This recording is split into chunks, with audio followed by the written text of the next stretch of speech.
Hello viewers, আজকে আমি আপনাদের welcome to my channel DIY car care pro. সাধারণত আমি এই সব বিষয়ের উপর ফোকাস করি যেগুলো সাধারণত ইউজার নিজেই বা ড্রাইভার নিজেই রিপ্লেস বা চেঞ্জ করতে পারে, গাড়ির ছোটোখাটো কাজ। আজকে আমি দেখাবো যে কীভাবে ইঞ্জিন এয়ার ফিল্টার চেঞ্জ করতে হয়। এটা হচ্ছে BMW X3 গাড়ি, ঠিক এরকমই একটা কপি। আচ্ছা, সাধারণত ফিল্টার যে বক্সের মধ্যে থাকে সেটাকে বলা হয় filter housing, air filter housing অথবা এয়ার বক্স বলে সাধারণ ভাষায়। তো আমি এখন দেখাবো যে কীভাবে এটা খুলতে হয়। এটা সাধারণত ক্লিপ দিয়ে আটকানো থাকে অথবা অনেক গাড়িতে বোল্ট সিস্টেম থাকে। আমি নতুন এয়ার ফিল্টার আনছি। এটা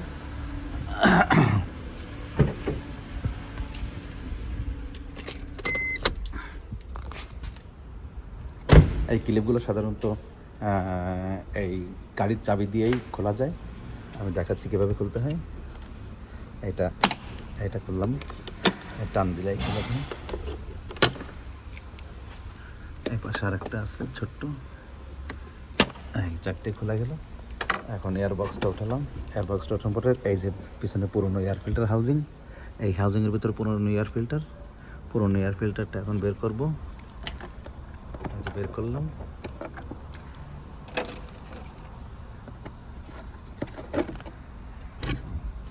এই যে পুরনো এয়ার ফিল্টার বের করে নতুনটা করলাম।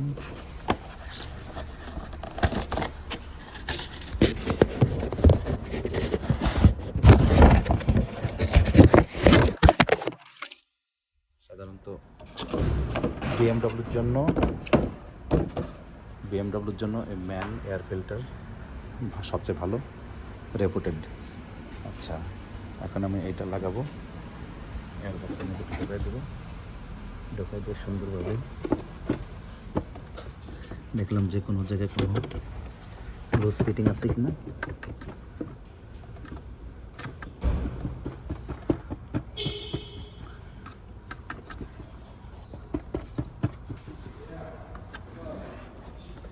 এই যে সুন্দরভাবে বসে গেল।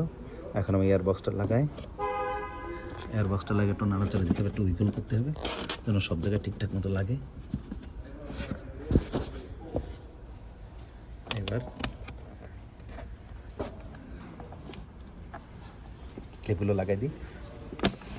একটা লাগালাম, দুটা লাগালাম,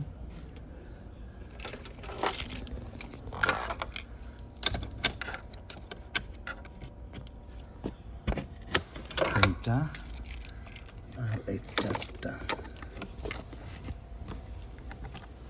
চাপ দিলে লেগে যাবে, লেগে গেল। আমাদের ফিল্টার হাউজিংয়ে থেকে ফিল্টার চেঞ্জ করা কমপ্লিট। আর পুরনটা বক্সের মধ্যে রেখে দিলাম, যদি ওটা কোনো কাজে লাগবে না, এটা ফেলে দিতে হবে। এটা ময়লা অনেক।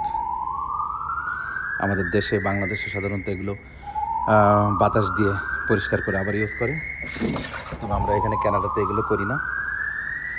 এই গাড়িটাও ঠিক এক্স্যাক্টলি সেম গাড়ি, BMW X3। এবার আমি আটকাই দিলাম। এইটা সাদা আর এটা ব্লু। এটা হচ্ছে 2007-এর মডেল আর এটা হচ্ছে 2010-এর মডেল, কিন্তু দুইটা গাড়ি এক্স্যাক্টলি এক।